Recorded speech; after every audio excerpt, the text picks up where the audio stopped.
No, I don't think I brought it out yet. I don't want to see your product. Oh, yeah, you do.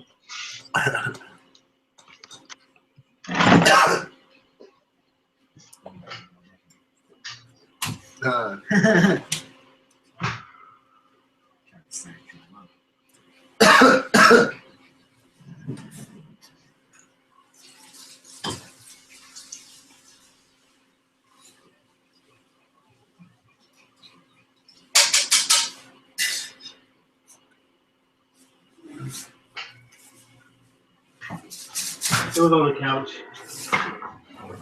TJ. He's in the very back of the car. All right. Well, down the mouse. So Thursday, are you going to be around for Thursday? I'm not sure. Most likely. More than likely. Well, if you were going to miss one, that would be the one to miss because there's like 3 people that have agreed to come on. Ain't no one getting a word in. Right? But I'm trying to navigate the waters, like I said. Is it all? Well, not all because of that libertarians and Republicans. Who's coming out? Well, actually, 4 people have agreed, but I think one of them's going to drop out. So, one of my boys who's like one of the best MCs that I know, his name's Arson or Robert. He's agreed. And that's just I don't know, flavor kind of. I'm not sure what we're going to get out of him, but I'm sure it's going to be good. And then I got somebody that I'm just going to call Guest X. And he's going to come and drop some crazy. Can we call him Tyrone? Crazy conservative knowledge. And then Darren has agreed. And so who else? Arson, Darren, Ian, and then Rob tentatively, but maybe he'll back up. Then Tyrone. Yeah, Rob's a black dude. People call him Black Rob. That's how he's referred to. Who's Mr. No, I'm talking about Mr. X. So we need to call him Tyrone. Yeah. No, probably not Tyrone. Probably not the best. Why? He's not black. Is that what you're saying? He's not black. Only he's gonna have some interesting stuff to say, but it's gonna be controversial. So, and his name is kind of in local politics, and he might not just want to put it out there like that, considering like my friends and family and stuff. So, I don't know. If he wants me to drop his name, then I will. But I just said, hey, you maybe just come on as Spot X or as. You're giving him political cover. Yeah, because he's gonna say some shit. You're gonna be like, wow. But we gotta let them have a voice too. But he's really, I mean, he's a really smart dude, and some of the stuff he says is gonna make some sense. We'll have to see.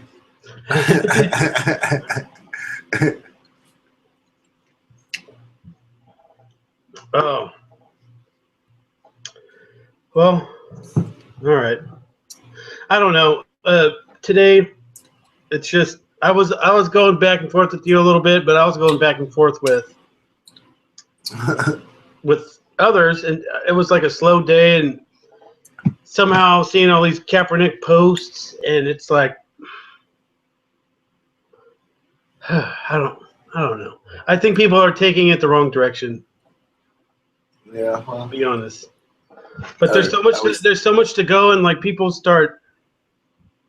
I mean, there's the whole football, and if you're a 49ers fan, and then there's the whole, like, does it even relate to NFL? And maybe he could do it on his own time, and but then people are bringing up the Star Spangled Banner, and that's racist too. And it's kind of like, man, what the? Yeah, it's a very. I don't think his argument is convoluted. I think everyone who chimes in makes it very, very hard to follow. He had a very straightforward, and whether you agree with it or not, had a straightforward message. There was no, he didn't sparse his words or anything like that. He straight out said what he was protesting. He specifically said didn't have anything to do with the military. It had specifically pretty much to do with just police and police brutality. Now, I personally am gonna stand for, the Pledge of Allegiance. I'm not gonna lie. When all the information came out about the original stuff, it is a little disheartening. But at the same time, it's not why I originally stood to salute the flag. And originally, I guess why I did it was because I was told. I mean, everybody was told to do it. You're kind of indoctrinated into doing it. But then I remember in elementary school, there slowly started to be kids or teachers that, for religious reasons or for whatever reasons, didn't do it. Right. And it's not just Muslims or people protesting. Jehovah's Witnesses don't do it. It's a wide range of people who don't do it for a lot of different reasons. Yeah, and they should be allowed to do that, and that's why America is as great as it is because you can do something like that goes against the country's, I guess, regular philosophy and not be beheaded for it or jailed or exiled. So that's kind of one of the things that makes America great, is that you are able to do that without any serious ramifications. Well, he might have kind of screwed himself by doing it, though, if we're talking about consequences of it, because people don't want to. He's going to be on the trading block. I don't know. He's kind of iffy with his situation with the 49ers right now, and you can talk about that a little bit if you want. But no one wants to draw that kind of negative tension to his team. I mean, he's not the starting quarterback, and he's doing it. It's kind of what are you doing, dude? You're kind of ruining your hopes by bringing all the negative attention to the team. Now the people aren't focused on the team. They're trying to get the teammates' opinions on what's going on here, and it's taking focus away from what they're supposed to be doing, which is winning football games. You're right, and I mean, we won't really see any kind of blow. We've already seen blowback from it, but it won't really become an issue until week 1, and if he's placed, or it might even be an even bigger issue for him if he doesn't play, because he might end up getting cut. But as from what I understand in the situation, he says he's okay with it. I mean, he understood that the stance was controversial, and he knew what the possible ramifications were going to be, or can be. But yeah, it was probably. I assume that he was. Hey, Pete. All right. Sorry. Probably not a good idea to bring him up. We might want to stay too much. Can you bring me the fan? It's hot as shit out here. It's cool out here. Oh yeah, how hot was it out in Vegas today? Well, during the day it's still hot as hell, but at nighttime it's starting to cool down a bit. Yep. I like it a lot. So, do you think that if he was starting quarterback, he would pull some stuff like this? If he was they just came off Super Bowl win, maybe they went to the Super Bowl a couple years ago. I mean, why didn't he do it at that time when he had the most highlight? I guess there were. All right. So, original question: would he have done this if he was starting quarterback? It's such a hypothetical situation. It's hard to say. I mean, the only comparison that there really can be, and I don't even really know if it's a fair comparison, is Muhammad Ali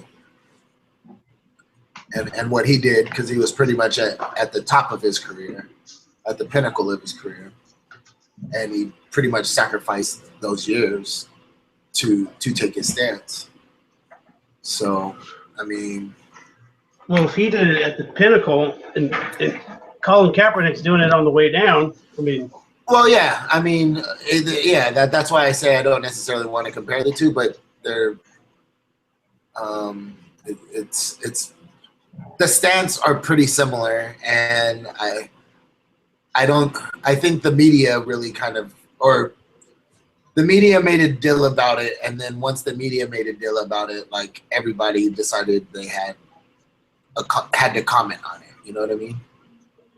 Oh yeah, I didn't think it was going to be as big as it was, and then all of a sudden, every other post I see on Facebook is about it, and I think it was split pretty much down the middle. Like, there are some people that, were okay with it and didn't really care. Like, what the hell is it to me if he sits down during the national anthem? It doesn't affect me either way. And then there were some people like, yeah, we need to draw attention to this, and then some people that were really mad at him. But the thing with Muhammad Ali is that he never did that before a boxing match, or maybe on the lead up to it, but not like during the national anthem during a boxing match. Did he ever? No. Well, his big thing was he was a draft dodger, or well, that's what he was titled. But he just had a firm stance and believed that things weren't right in the U.S. Things weren't right here in the U.S., that there was no need for him to fight in a war for the U.S. Like, he felt like if he went off to war and he came back, he wouldn't be able to reap the same benefits as white people. So why would he then be willing to go over there and sacrifice himself for a country that was still going to treat him as a second-rate citizen? Yep. Yeah, I can see that. And so, when you take that kind of a stance, especially during that time, yeah, it wasn't popular. And some people, I probably still to this day don't agree with it. But like I was saying earlier, I'm sure there's a lot more people today that support his stance than when he did it at the time. And it's only gonna take history and years to look back on it. And who knows? This might just be a blip on the radar, and it might not ever be brought up again after this year. But at the same time, I now know that there's quite a few other NFL players that plan not to stand for it, and it's still going to become a bigger issue before it ends up not becoming an issue. Well, it was popular enough back then to create the outrage that it did, and I mean, I'm pretty sure he helped the civil rights movement a lot, right? Who? Muhammad Ali? Yeah. But at the time, he was threatened to be jailed. He lost his career, his ability to essentially. There's a lot more black people now than there was back then, so it's kind of evens out a little bit. No, maybe no. I don't know the numbers. But yeah. It's a thing of numbers. Yeah. So, all right, and now to the Star Spangled Banner. I mean, if you look at the words, they don't look racist at all to me. I mean, no, not what's in there now, but you also have to realize that it was a poem that included another stanza, another 3 lines or 4 lines, and those 4 lines are inherently racist and bigoted. Can you explain to me how they are? Because I've read them, and it says something about a slave in a grave, and I mean, I can't really piece it together. The language that they used back then was so old. I mean, how do we? It basically says, let me have to pull it up. Where's it at? Let's do this now, because on Thursday, when we have a lot more guests, we don't want to spend the whole show on me and you talking about this. So let's just talk about it, get it out of the way, and then we'll usher in Thursday. We'll revisit it. We'll do some elections, and we'll do some other stuff. But as far as me and you, let's just Try and clear the air a little bit. All right, so Francis Scott Key. No, let's not talk about the author. Let's talk about. No, I am, but I'm gonna get the Star Spangled Banner. Okay. And I'll just continue on by saying what it was back then has like almost zero relevance to the meaning that it has for us today. I mean, even as a little kid, we stood there dumbly with our hand over our heart, but we still felt some kind of like pride and joy of being in this country that we know is great. We knew it back then, and just being proud of where you're at. I mean, there's something to be said for that. It's not like I mean, this new information that's coming out is kind of going to ruin everything. It's gonna ruin any pride that America has left. I mean, we have absolutely zero. We're a laughing stock on the international stage, and we hardly take care of our veterans. And we could expand on that, but go ahead. Do you have it? Yeah. The third one. Yeah. Well, just basically the area that is being brought up and being questioned is no refuge could save the hireling and slave from the terror of flight or the gloom of the grave, and the Star-Spangled Banner and triumph of doth wave, or the land of the free and the home of the brave. Well, how do we know that he wasn't talking about us being slaves to Britain? Well, that's what it. No, it basically is saying that the British, when they came over here to invade, that they ended up hiring some of the slaves to turn against their slave owners and whatnot. Right. And I mean, like I said earlier, or I think earlier today in a Facebook chat to someone I don't remember. Like, I don't really like. Yeah, okay, they might have. You can just as them being enemies at that point because they're turning against America or turning against their owners or masters, but like they weren't really being treated as property, or they weren't really being treated as human beings anyways by their captors. Like, so why, like they weren't friends, so like why wouldn't they turn against, if they had the opportunity to fight for their freedom, why wouldn't they do that? And yeah, he's justifying it here, and at the time, I'm sure like it made sense. But how was he justifying it? Still, like I'm confused with the words. It's there's like metaphors and no refuge could save the hireling and slave. The hireling is the hireling is basically anyone that the British hired from the U.S. or from the Americans is what a hireling is. So a hireling and slave. No refuge could save. I didn't understand that part. Thank you for clearing that up because I didn't. Okay. Yeah. So yeah, and then it says from the terror of flight or the gloom of the grave, and basically just a little bit more background on. I mean, it more so goes into like also the background of Francis Scott Key. Like you have to also look at what he did too, in terms of he actively fought to keep slavery going in the New World. Yeah. And so like you look at that, and then you look at the time that it took for it to be our national anthem. Well, it didn't become our national anthem until 1931 or 32. Right. If it was just a poem, that means they added music to it and then cut off that third stanza because it was not popular, right.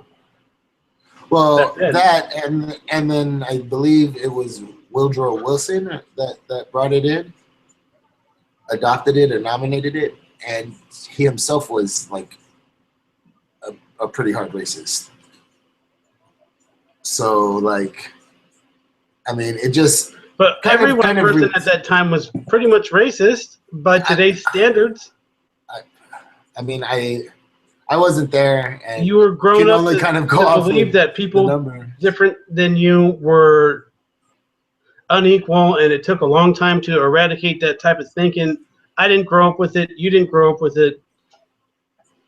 It was wrong back then, but I mean, it's not right, but that's how people's brains worked. And some of the old people that you see today have the same beliefs, and they're a dying breed. Well, yeah. Well, it's not just old people, but yeah, I know what you mean. I'd say a majority of it, yes, but there are still like not majority, even. I mean, what a majority of this notion that every white person in America is racist is like no. That's not what I meant. That's not what I meant. No, but that's not what I meant. Into sentences and then expletive racist or something. It's like what? Like, but that's not what I said. That's not what I was referring to. I went to Artesia High School. All right, my wife did for 4 years, and we were the minority when we went there. So okay, but does that not sound like a little bit of hatred? Like what you just I'm said? just saying that I understand kind of being the minority and the white privilege thing, kind of being the majority. I mean, I don't know how that works exactly, but I don't know either. But tell us some of your. Well, all right. So the big thing is about. They say that a lot of people that talk on the subject say that we don't know what it's like growing up as a black man in America, and I don't. I really don't. But I know what it's like being the minority in the room or the minority in school, and I got picked on a little bit, but I was a little feisty, so I could usually fend them off or whatever. I got into fights too, or so I kind of understand, but I guess I have no voice to speak on it because I'm not a black man growing up in America. Well, it's not. It goes deeper than just being a black man in America or a minority in America.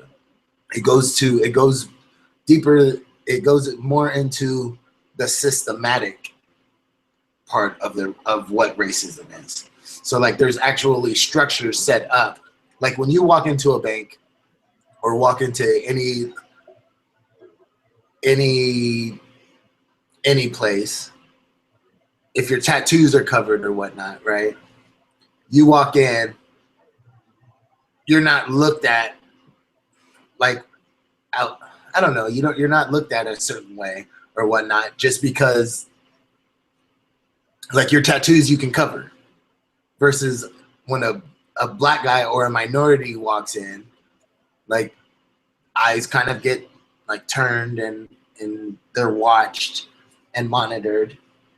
And like, I mean, maybe you could try to say that maybe it doesn't happen so much right now with black people, but what about with Muslims or other minorities?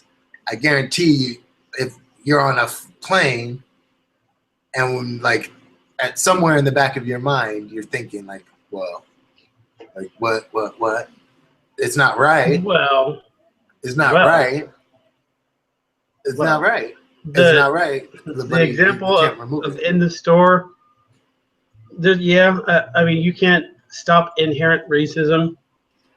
I think you can stop the separatism that's going on, but inherent racism, you can't stop it. And being a store owner and worrying about a customer stealing something is a whole lot different than being on an airplane and thinking that somebody that who's Muslim, who has a percentage chance of killing your whole family, there's a different kind of story. But that's not. I'm not necessarily trying to equate the two. I'm just trying to say that there's those thoughts in the back of your head. Okay. And that's all that I'm saying. That like it's wrong, but it still happens. There's things that you can't control, but you can also control your actions. Like you don't have to then go out and be like, well, this guy needs to be searched. I don't trust him. You can control that action. And there's people that actually do that. I agree. Yep. There would be people that do that. and or and there are systematic things that end up happening. That Well, I housing think what discrimination. you're referring to is like some cities Housing making sure they arrest black people in housing and stuff housing like. discrimination. Yeah, I mean that stuff does exist. You can't deny that it doesn't. Exactly, and so that doesn't lead to every downfall in a minority community. I mean, that's not the prime reason that. There's a lot of reasons that go into it. The prime reason that there's downfall in minority communities is there's no jobs. Yeah, I would. Why is that though? Agree. I would agree. Jobs get shipped overseas, and people want to blame it on NAFTA, but it was happening in the 80s. Offshoring was happening in the 80s. Like once Japan's economy recovered from what we destroyed and then end up helped rebuilding, like all of our jobs started getting shipped offshores. All of our goods started becoming imports. Don't you remember? Do you remember like in the 90s in like elementary school, everyone used to badmouth, oh man, that product's probably made in America. Like da-da-da-da-da. If something would like break, like they started like bad talking it. And then eventually it started to shift to, oh, I bet it's made in China. China too. Yeah. I mean, now that they have all the knockoffs and stuff like that, then it slowly started to become, oh, I bet it's made in China, or I bet it's made in Asia. I bet it's a knockoff. So yeah, it just shifts. Things just over time, perspectives and more information comes to light, and like look at the thing that happened with Joe Paterno over at Penn State. Like he was a freaking god. They ended up ripping down his statues, and all because other information come to light that overshadowed his football greatness. Right. Well, there's also some other information that came out that some of those kids might have been liars. That. Oh well. That's a whole other thing, but all right. Yeah, there was way too many of them for all of them to be like. So yeah, to circle back.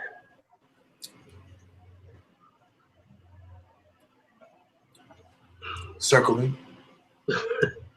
So you talked about basically the corporatization of America, which stemmed from systematic racism somehow, which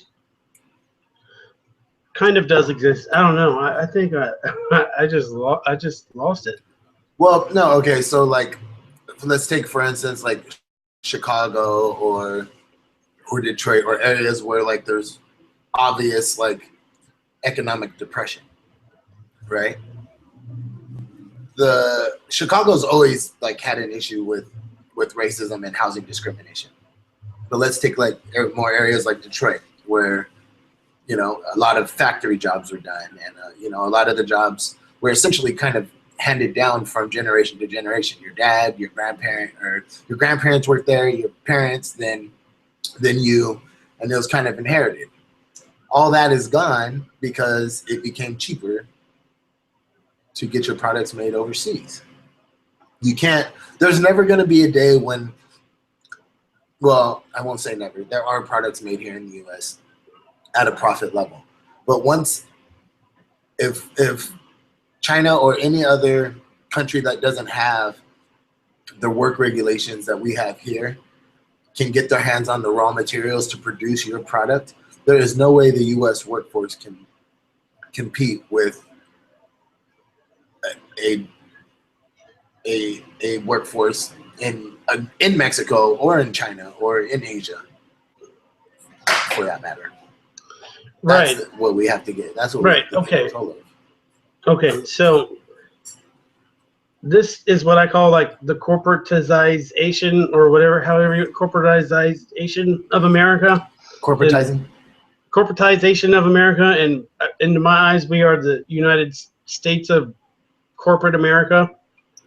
Definitely. And this, I mean, it doesn't really tie in what the original thing was with discrimination between housing and in the criminal justice system. I think there's a class issue disguised as a race issue, because a lot of these people that get off on lighter sentences are able to afford better lawyers than said other person in a similar or even a lighter circumstance.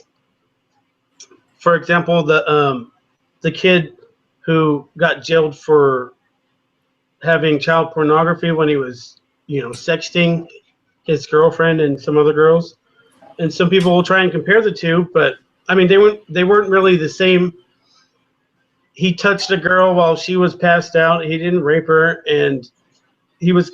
I don't even think the sexting should be a jailable offense. I mean, that should be like a fine or like a class or something that you go to. You shouldn't be able to get years in jail because you sent a picture of your dick to your girlfriend or a friend that's a girl or whatever multiple times, and then they try and call it child pornography because you have it in your phone. It's possession of child pornography. I think it's really different, and that's one of the cases where people tried to spin it off as like a racial issue, and it was really something different. And that's kind of what I think this Colin Kaepernick Star Spangled Banner. I think it's not a class issue, but I think there's a lot of stuff that gets spun into a race issue where it's really something else.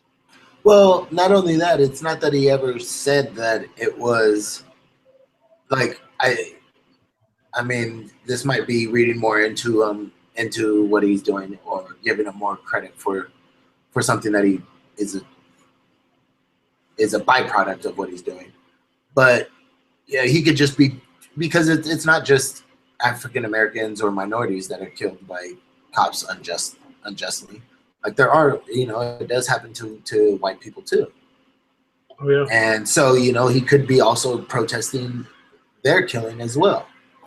Like anyone who, it's hard to believe that in like all the years of the police that have reported killing people, like not one of them has been charged with like murder up until recently, when all this stuff started to become, when camera footage actually started to catch them in the process of doing it. It's so crazy. You're saying that no one ever? I mean, no, I don't remember the statistic exactly, but it was like first of all, there was no actual number being kept of how many people the cops had been killing, because it wasn't a number that they had to report. And so there was like, up until recently, there was like no real true I mean, who had to report what number to who? Who's doing the report? I mean, if the a cop has to report to his... Right, but there wasn't any statistics being kept. And so like they had to go back into all the records and try to like look up like how many numbers. There was logs of what was going on, but there wasn't any there was no tallies. So like they had to go back and start investigating it, and like there was a couple of hundred FBI investigations into cops, like into police departments and cops killing people unjustly, and there wasn't like one cop in that investigation is what I'm referring to. In those investigations, not one of them was like found. Every single one of the killings was found justifiable. Well, that's one investigation. I mean, there's so many cities, so many jurisdictions. It's kind of hard to say. But I guarantee that the number of cop murders, or whatever you want to call it, did go up when the body cameras came, or even cell phone video. I'm sure they started going up. That would be interesting to look at. Well, not only that, I mean, there's just... Take it one step further. There's just been so many blatant examples that's been caught on camera. There's blatant examples, and then there's justifiable examples too. Right. No, yeah. I would say yes. I think they're kind of like neck and neck. It's hard. You got to take each one by a case-by-case basis. You can't come out and just say, well, all cops are fucking evil and they just just want to kill say that because there's good ones too, and there's a lot of ones that make good decisions that you don't hear about every day. Oh, I agree 100%. They're not all bad. They're not all good. I think the good ones need to do a better job of, I don't necessarily want to say ratting the bad ones out, but they need to find a way of dealing with the bad ones somehow, maybe internally or whatnot. But the bad ones do give the good ones a dirty rap. Yeah. I mean, I'm not positive, but that's what I've heard, and that makes sense, you know? You have bad, it's like any situation. You can have 10 million good, or you can have like 10 good interactions with somebody. You have one bad interaction with them, and you don't ever want to talk to that person again. It's just, Right. Just like that with the cops. You can have great, hey, how you doing, cops? How you doing, officer? How you doing? And then you get pulled over, and the cop's a dick to you, and you have that one bad and all of a sudden it's like, well, damn, I don't want to deal with cops. I'm gonna try to avoid them at all costs. Well, yeah. And, you know, that dude could have just got done signing divorce papers or something. And then, you just never know. You never know, but You never know. That's why I always, even from a young age, I knew, I mean, you're not going to win by fighting them or talking back. And I understand if you're angry enough to do so, that is your right. And it's, in some cases, it's understandable, but it's not a very smart thing to do in today's world. We could agree with that. No, yeah, the street is not the area where you're gonna win the argument with the cop. You're not. Nothing good is gonna come from that. No. There's nothing that. You'll have your day. You'll have your day in court. Yeah. Yeah, go to YouTube. There's plenty of videos, plenty of examples of this happening. You're never gonna win. Although I'm not saying I'm waiting for that day, but what happens if a justifiable killing of a cop happens by someone and it's caught on the cop, like kill cam? It's never though. Well, what if? Okay, like what if? I mean, I don't really necessarily know how it could happen, but I'm just saying hypothetically, what if, like, what happens in that situation? Does a guy still get charged? Well, all right. So if you were in handcuffs and this dude is on camera just beating the crap out of you and you're in handcuffs, and somehow you manage, to kill it, I think that would be because you're defenseless and you ain't doing that. Well, but that's what I'm saying. Like, what happens in that situation? Like, does the person being assaulted get the same benefit as the cop would get? No, right? Like, there's gonna have to be like hardcore evidence showing that. You know what? I'm sure it's out there. We got to look that up. Yeah, I'm sure it's out there. It's crazy, like, just to think. Well, you have any idea how much time we got going on here? We're still under an hour.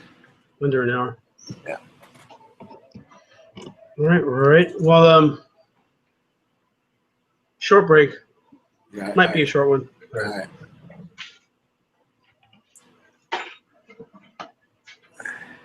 Hey guys, so the first couple of episodes, Kenny Frank here. The first couple of episodes of or segments of Strip Talker is up. We got episode or segment from Sunday, segment from Monday, and I'm about to hit the publishing button for segment for Tuesday. Monday's segment is our Sunday segment is Save 'em Sundays. I have a guest on that explains discount hotel rooms, booking discount hotel rooms, and how you can earn rewards or actually money, not rewards, money for booking your hotels and booking friend hotels through this site. So check that out. Then Monday we have Moist Mondays. which goes over Flow Rider. It's a infinity wave from or at Planet Hollywood, and had a great time. Took my brother and the family. It was a family event. $20, 30 minutes. 30-minute sessions. Sessions start on the hour and half hour mark. 8 people up to a session. Fair warning, you do get a little bit sore, a little bit beat up, but it is a really good time. And tonight is Strip Talk About It Tuesdays. Yeah, I think it should be pretty cool. Give it a look, see, leave a comment, leave a reply. Appreciate your view. Help a brother out.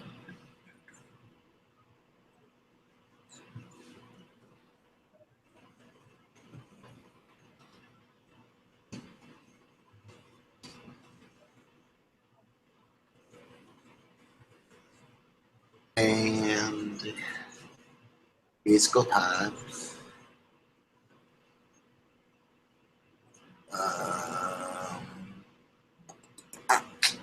Boom, boom, ba, da, da, da, da, da, da, da, da, da. What else can I tell you? We're going to be trying to, we have 2 more episodes for Wednesday, and then 1 more Thursday, and then Friday I'll be posting the whole thing into 1 clip. It'll probably be about 50 minutes worth of content, so hope you enjoy. Oh, we're good, Travis.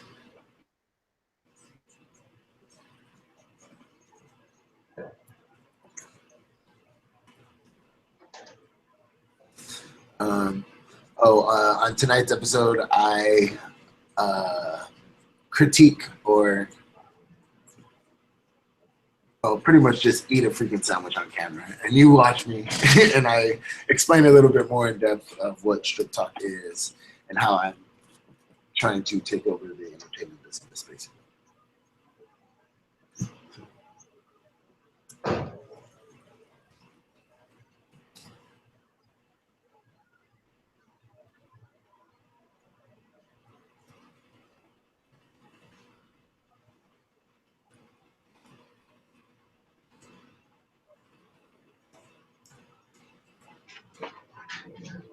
Sure. All right. You got new things going on? Sean Copa's got new things going on? Yeah, you inspired us. I think you were already working on yours, though. Yeah, this show has just helped me get a little bit more vocal, and it's good. It's all preparation for each other. Yep, exactly. All right, Kenny. So give us some election updates, because I don't know anything.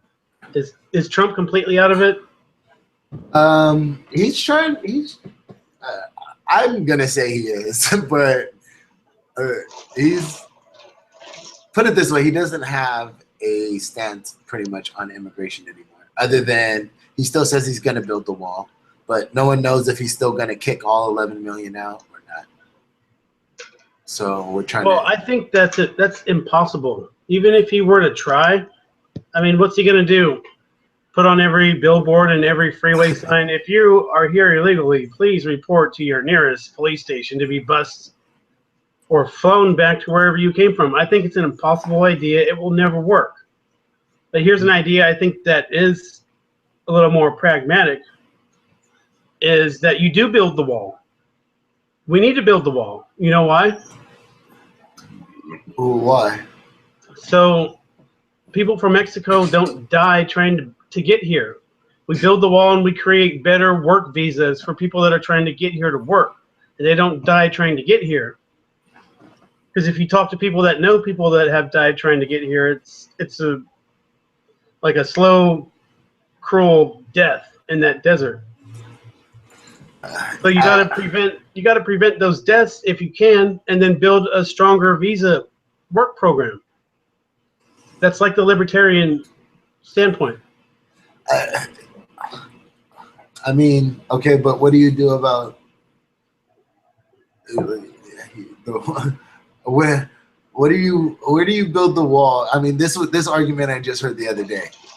Like, a large portion of the border is separated between the Rio Grande River, right? Where do you build the wall along that portion? This is just one example. Where do you build the wall along that portion? Do you build it on Mexico's side of the Rio Grande, or do you build it on the U.S. side of the Rio Grande? You build it on the U.S. side of the Rio Grande, I guarantee Mexico isn't paying for it. Well, I don't think they're going to pay for it anyway. So I mean, let's be real. Okay, so then how do you build the wall that stretches? How long is the border? Like close to 2,000 miles long. Like, yeah, something like that. So yeah, and like then what do you do about like the tunnels that are still being discovered along the areas that have border walls? Like it just doesn't. Well, it's going to take a lot of money and like surveillance. We're talking seismograph technology that shoots into the ground and motion sensors, lasers, all that stuff. It's going to take a lot. But if you're really concerned about Mexican lives, then you don't want people dying trying to get here, you know? No, it's tricky. So we build a better visa work program. I mean, I live in farmlands where there's people that do farm work. You know, I don't want to do that shit. That shit is brutal. Yeah, I'm a skilled laborer. You better pay me like $25 an hour, damn it. So, I mean, what do you think about that wall, better visa program?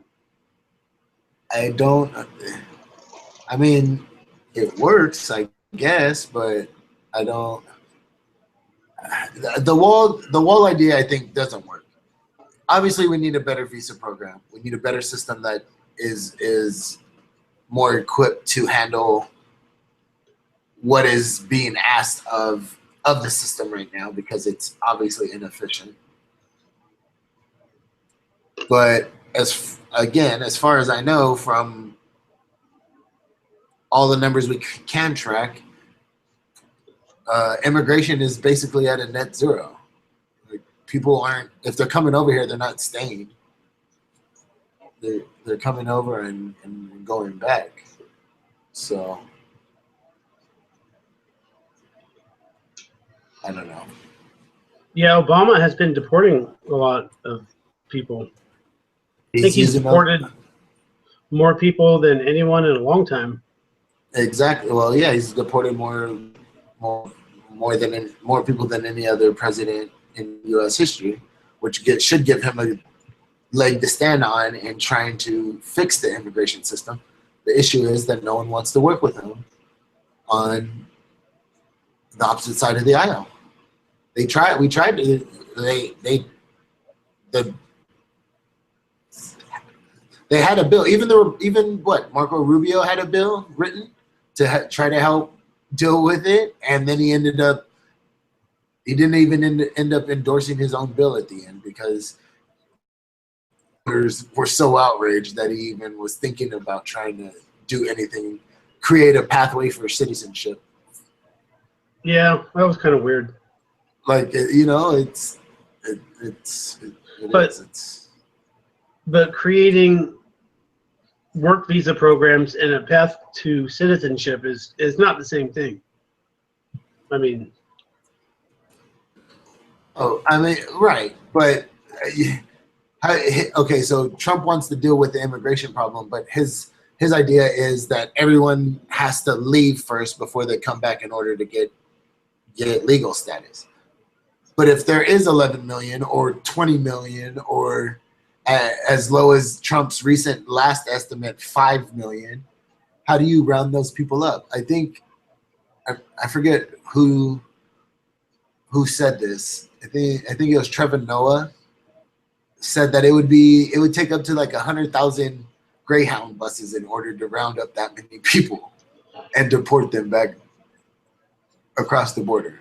Yeah, it's probably more like 20, and it's going to be impossible to do that. 20 million? I thought that was foolish. The first time I heard him say that anyone says that. Like, everyone's just going to willingly be like, all right, well, they changed the law. It's time to leave.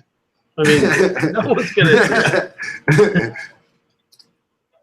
So, yeah, that is foolish. And, it's worrisome for Trump supporters on what he's actually going to do. And now he's changing his stance. How much did he change his stance? Because I haven't heard. I know that I got into an argument on Twitter with someone about him flip-flopping. He basically, okay, so the way that he pretty much came to prominence is saying that he was going to deport everyone and everyone must go, and he was going to be hard on immigration, and he was going to obviously build the wall. But his number one thing was everyone has to go. He's going to be the hardest president on immigration ever. Well, since like the new person took over helping running his campaign, Kellyanne, I forget her last name, but his new campaign manager, basically they've been wishy-washy on the whole stand on everyone has to leave. They've basically kind of adopted the same policies that Jeb Bush and a few others endorsed, which would basically leave Ted Cruz as like the only one that has like the toughest stance on immigration. And so like Rubio and Jeb Bush and all of them are cracking bricks right now because the way he basically took them out of the primaries is now a stance that he has on immigration, which is E-Verify, which is build the wall, and basically saying that there needs to be some kind of pathway to citizenship because there's been people here he's met with people. Trump has said this. He's recently met with people that have been here for like 20 years and don't even have family back in Mexico. And, basically all the same arguments that other politicians use when they try to justify it. Yeah, so he's backtracking a lot. He's backpedaling. Exactly. That's the thing. Like they're calling it a softening. One of his advisors that was on TV said Trump isn't changing his stance on immigration. He's just using different words. Yeah, who knows? I mean, yeah, it's not looking good for him right now, especially with flip-flopping stuff like that. Yeah, this whole election is a shit show. I mean, really is. Oh yeah, no one. I don't know anyone who is excited about this election, other than like people getting paid to be excited about this election. Right.